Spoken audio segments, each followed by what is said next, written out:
جنت کے حالات آپ نے پڑھ لیے. جنت کے حالات تو ابھی تک خدا کی جنت کے بارے میں بہت سے حدیثیں پڑھ کر سنایا. وہاں کی نعمتوں کی تفصیلات معلوم کر لی. وہاں رہنے کے دل بھی چاہتا ہوگا. جنت میں داخلوں کے لیے بار بار اللہ تعالیٰ سے آپ نے دعا بھی کی ہوگی. یعنی ہر نماز کے بعد میں ہمیشہ بولتے ہیں یا اللہ تیری جنت دے، اللہ تیری جنت دے، یا اللہ تیری جنت دے کر کے دعا بھی مانگے ہوگی. اور بلا شبہ ہر مسلمان کے دل میں جنت کا شوق اور وہاں کا ٹھہرنے کی جگہ ملنے کی تڑپ ہونا ضروری ہے. دنیا میں کیا ہے، دنیا کے اندر کیا ہے، محنت مزدوری کرنا ہے، تکلیفیں کو محسوس کرنا ہے، دن بھر روزی روٹی کر کے ڈھونڈنا ہے، اور اللہ کے راستے میں بھی نکلنا ہے، اور پنجگانی نماز بھی پڑھنا ہے، روزے بھی رکھنا ہے، سب کچھ کرنا ہے.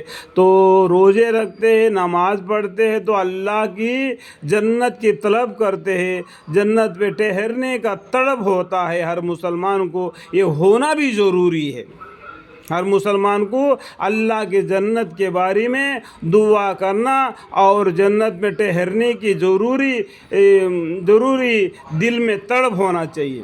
لیکن تڑپ اور طلب اور ذوق و شوق کے ساتھ بھلے کاموں کی پونجی کا اہتمام کرنا بھی ضروری ہے. یعنی اللہ تیری جنت دے، تیری جنت دے، بس یہی پوچھتے رہے گا تو جنت ملنا مشکل ہے. اس کے لیے اسی طریقے سے اس کے اعمال کرنا ہے، اللہ کی راستے میں نکلنا، لوگوں کو دین کی طرف بلانا، قرآن کریم کی تلاوت کرتے رہنا ہمیشہ. اے اللہ، یا اللہ، یا اللہ مجھے معاف کر، یا اللہ مجھے معاف کر. اور بھی ذکر میں مشغول رہنا. جو ہمیشہ جو ذکر کرتا ہے وہ زندہ ہے، اس کا دل تر و تازہ ہے. تو ذکر میں رہنا، ایسے کامیں کرو گے تو جنت ملے گی. تو اس کے لیے اہتمام کرنا بھی ضروری ہے. جنت جیسے چیز کی طلب رکھنے والے بھلے کاموں سے خالی نہیں ہو سکتا. جنت چاہیے تو اس کے لیے اچھے کاموں کی ضروری ہے، اس سے خالی نہیں ہونا چاہیے. بیوقوف ہے وہ لوگ جو جنت کی تمنا کرتے ہیں مگر گناہوں میں لد پد ہے. جنت کی تو طلب کرتے ہیں اور ہمیشہ گناہ کے کاموں میں پھنسے رہتے ہیں تو وہ بیوقوف ہے اور بھلے کاموں کی پونجی سے غافل ہے. اچھے کاموں سے غافل ہے اور برے کاموں میں لگے ہوئے ہیں اور جنت کی طلب کر رہے ہیں. یہ آپ خود اندازہ لگا سکتے ہیں کہ برے کاموں سے دور ہو اور برے کاموں میں غافل ہو تو اس کو جنت ملے گی کیا؟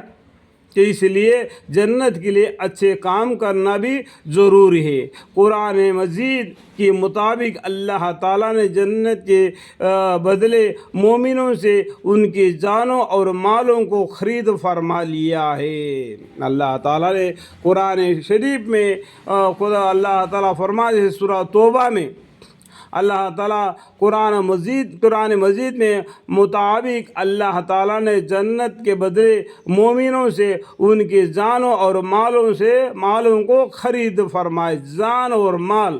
مومن دیکھو، مسلمان نہیں. جنت میں کون داخل ہوگا؟ مومن داخل ہوگا.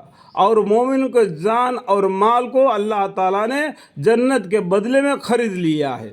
یہ دنیا میں رہ کر، یہ دنیا کے پیسوں سے، یہ دنیا کے مال و دولت سے اور جان سے ہم جنت کو خرید لینا چاہیے. دنیا کو نہیں خرید لینا. دنیا فانی ہے، کل من علیہا فانی ویبقی وجہ ربک ذو الجلال والاکرام. اس لیے مومن بندے پر لازم ہے کہ شریعت کے تقاضوں پر جان مال لگا کر جنت کے حقدار بنے. مومن کو لے کیا چاہیے؟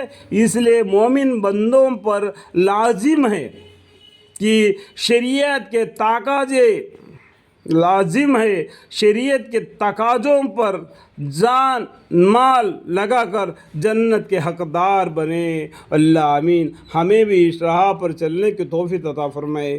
آمین.